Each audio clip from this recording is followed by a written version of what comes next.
back, and he subsequently had it mailed back to him, and I told him to write a nice letter of commendation to her because she was super. The long and the short of it is people need to be careful. They need to be diligent because you can go online, and I went and I found the number that he was talking about. It's a 1-888 number, and you think you're calling customer service. Well, you're not. It's a scam. And who knows how many people have been taken like that. But all of your listeners out there, be very, very careful. Look up in the upper left-hand corner to see if there's something that says www Amazon, because if that's not there, don't call that number. Well, you got to be careful. Not just that. I mean, it's been a couple times in the last year I get this phone call. It's not been the IRS phone call anymore. It's the Social Security. Your account has been frozen. And you know what? Just for the fun of them, I'll call them and play with them, And most of the time, you can hear it's a boiler room. You hear all these people in the background. So it sounds like there's like 20, 50 people, doing the same scam to all the people that fall for it. And I usually answer it. I don't really lie that much, but I'll say, hi, I just got a phone call from you guys about my Social Security account being frozen. My name is Jim Davis. I'm an agent with, and then as soon as I say I'm an agent with, click, they're gone. How about that? Yeah. Good. I wanted to do the same thing. I wanted to call up that he, oh, by the way, he did subsequently turn that into both the postal inspectors, and they have a special branch office that takes that to the FBI. So I hope that, these people get caught. But I was thinking about calling them up and saying, yeah, this is Special Agent Davis, FBI Postal Fraud Investigators Division. I'd like to have a little chat with you and just see how many seconds it took for them to hang up. They usually stutter first for a few words, and then they go click. It's, they know darn well, and it's offshore, so you're talking to somebody who knows where, India or wherever. But it's not even, I don't think even India, because in India they have a lot better English than what these people have. So, I mean, I can't believe that somebody is supposed to be an investigator with, Social Security or the IRS can barely speak English, and then want you to send a payment to them with either a Walmart or, Western Union. That's a dead giveaway. Oh, hey, you need to go down and buy these gift cards and send it to us. Yeah, the problem is that has become so rampant. And it was last year that the FBI entered into an agreement with the Indian government, and they shut down that IRS scam. They were calling me like every other month, hey, you owe us tens of thousands of dollars, and we're coming after you. And you're going to be arrested. I won't repeat the expletives that I would usually utter into the phone because the FCC wouldn't like it. But yeah, you get my drift. Oh yeah. Well, I like the part where they say they're going to arrest you unless you make payment right away.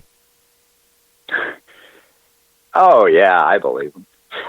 Yeah, they're going to arrest you, all right. They're going to send the police, and you're going to be picked up, and that you're going to be prosecuted for. Yeah, sure. Don't pay them any money. Worst thing you can do is, not let them get access to your computer. I've had some people tell me that that all of a sudden, they'll try to get control of your computer by asking you, well, hey, we need to look at some of your records.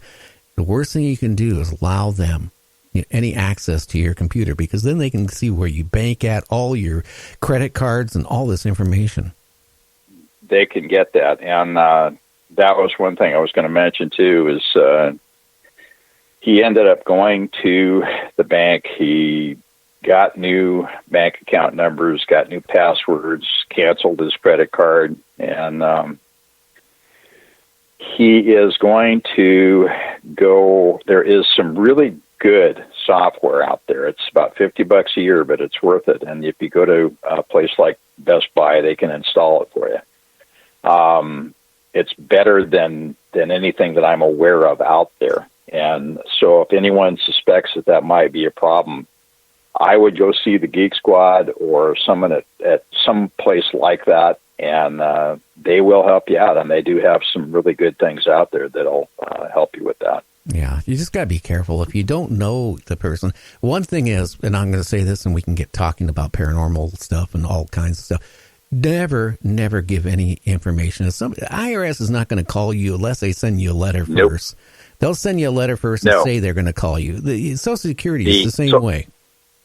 Same thing, yeah. Social Security, IRS will never call you. They will send you a letter. And, you were talking about paranormal aspects of this. Something interesting happened to me after I helped him out, and I got home Friday night. And call it a meaningful coincidence, but I got home and I got attacked on a psychic level. And what I mean by that is I'm just getting ready to go to sleep. I got my 125-pound English Mastiff that's taken up his size of the queen-size bed, and I'm pulling back the covers, and I'm just getting ready to get into bed. And all of a sudden, it felt like my friend, like someone had picked him up. And are you still there? Oh, we lost you. Okay. James, he just faded right out. Are you there, James? We lost James, too. Wow. Weird night. Okay, well, let's get a hold of him again. And I wonder what happened to James.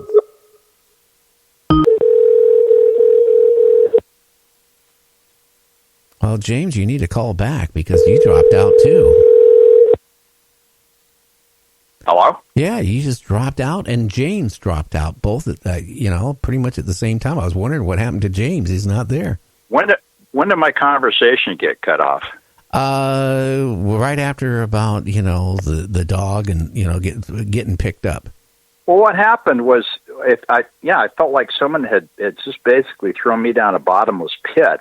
It's interesting that our phones just went out. I'm sure it's another meaningful coincidence, but what happened was it was a psychic attack, and I knew about that because I had a great mentor, and she explained to me that those things could happen and do happen. She said, especially if you get the ire, if you raise the ire of the other side, they'll come after you. And so what she did was she told me to say a protection prayer, and I did, and I asked for her assistance, and that feeling of absolute hopeless going down a bottomless pit totally went away.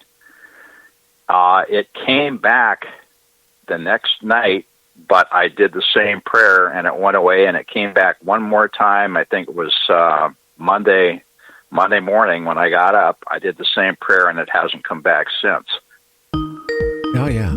Okay. Hang on for a sec. We got to get James back here. Okay, James, you there? Yeah, I'm here. Okay, so you still here, Tom? Yes, sir. Okay, well, everybody's here. I just wanted to make sure everybody was still, here and not somewhere else. But the moral to the story, Gary, is that there are, whether or not people, choose to believe it with more of an empirical point of view, there are operators, things, forces, intelligences out there that I remember. Oh gosh, this was when I was in probably 20, 21 years old, and Ida Rose was talking to me, and she said, "Tom, most people don't have a clue of what really is running the show as far as realities go." And she said, if they really understood the forces that were involved, one of two things would probably happen: either they would stay drunk for a week, or they would go up into an emotional ball. Interesting. Yeah. So everybody in your band, are they into the paranormal? Yes, they are. They're, I have the privilege. I've waited a lifetime to meet these folks, and I guess it's all part of, it must be good karma, because first I met Corey, and then I met Charlie, and then I met Val, and we have just grown into a group of people that likes to, I guess we're involved like your show. It's kind of a cosmic expose. We write about events and things that are not necessarily talked about, at least openly, but they are real nonetheless. And we have an affinity for each other. We're all highly spiritual people, and we really enjoy what we're doing.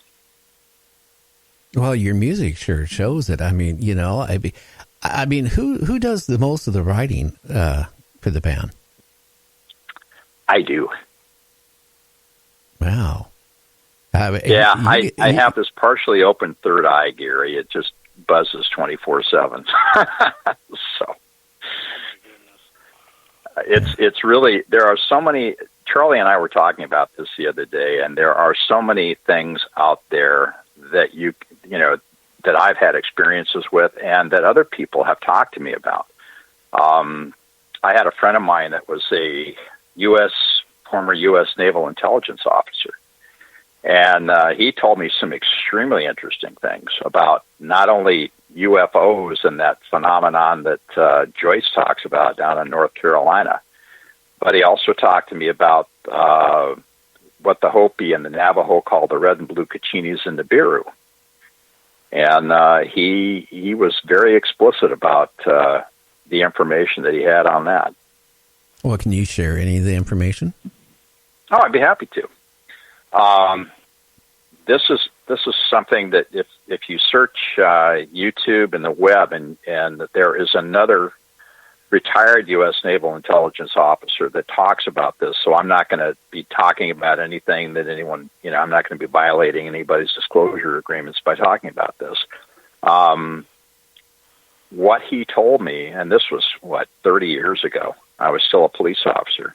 We sat down and had coffee, and he said, there is a force that comes by every 3,600 years. He said sometimes it's close, sometimes it's not so close, but it does affect the Earth, and it has sometimes some really dire consequences for the planet. And I said, well, what are you talking about specifically? And he said, well, have you ever heard about Nibiru? And I said, yeah, I've read something about it somewhere. And he says, well, the problem is it's not the planet so much as it is the red dwarf that accompanies the planet. He said we're part of a binary solar system. In other words, there's two stars that actually are part of that binary system. And the other star, which is a red dwarf, has 4 planets that surround it. Nibiru is one of them. And then there's another one that they call, it's a huge planet, they call it the Blue Kachina. And he said that there is a red dwarf that puts out a great deal of electromagnetic energy, and he said sometimes it passes relatively close to the Earth, and when it does, it creates hob all over the entire planet. Interesting. So I wrote a song about that, but we haven't done that one yet. Yeah. Hey, James, I'm just barely hearing you. Well, you're on a cell phone or a landline? No, I'm on the landline.